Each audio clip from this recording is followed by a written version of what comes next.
Hi there, my name is James Anderson. I'm the Chairman and CEO of Guanajuato Silver.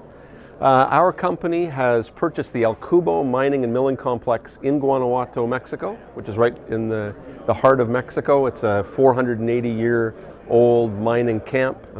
People have been mining there silver and gold for about 480 years. Companies like Great Panther, Endeavor Silver, Fresnillo are all active in the area, as is Guanajuato Silver. Yeah, so our major shareholders are Endeavor Silver. That's who we bought the El Cubo mine and mill complex from. They own about 11% of the company.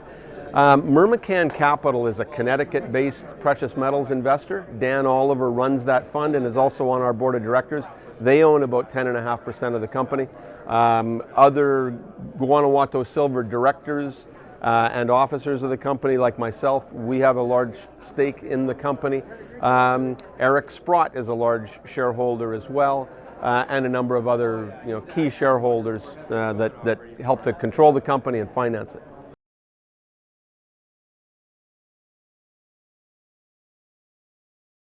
We've been able to accomplish an enormous number of things in the last 6 or 8 months. What we did is signed a letter agreement with Endeavor Silver in December of last year to purchase the El Cubo complex. We raised 17 million Canadian dollars in March to pay for that. Signed a definitive agreement in April, drew down $7.5 million from a silver and gold loan facility in July. We are actively mining right now. We've been mining for about 6 weeks. We've got about 20,000 tons of material in the laydown yard in front of our mill, and we're about 2 weeks away from commercial production at our mill. So it is our plan and our intent to be selling silver and gold concentrate in October.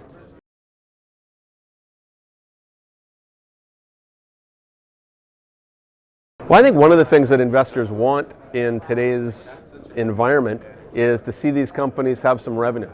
I think it's going to be a big changing event for us to be able to sell that first batch of concentrate, which, as I mentioned, we're anticipating in October.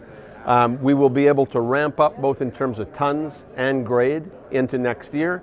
According to the PEA that we had done, that Baird Olbert did for us, we'll be averaging 1.8 million ounces of silver equivalent over 7 years.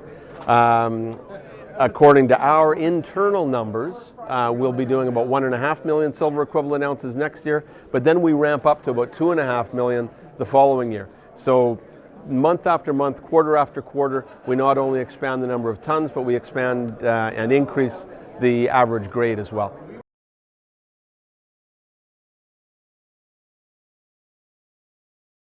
Well, I think Guanajuato Silver is actually different than a lot of the other junior mining companies for a number of different reasons. Number one, a lot of people talk about near-term cash flow, near-term mining, but in our industry, a lot of times that's measured in years and decades. We have been on a fast track for the last number of months to put El Cubo back into production. We will be in production. We're mining right now, and we'll be selling concentrate, silver and gold concentrate in October. So that's different. The other thing that's very, very different about Guanajuato Silver are the people involved at the managerial level.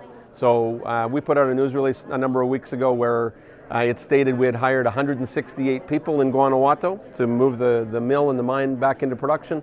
167 of them are Mexican nationals. There's a huge pool of talent in Mexico with mining engineers, geologists, people with lots of experience. Unfortunately, a lot of the expatriate companies that come from Australia or Canada or the United States or Britain, they will hire a number of Mexican personnel, but all the management level people come from elsewhere. We're different. All of the decision-making process about how we're moving this back into production is Mexican and starts from our office in Guanajuato, Mexico.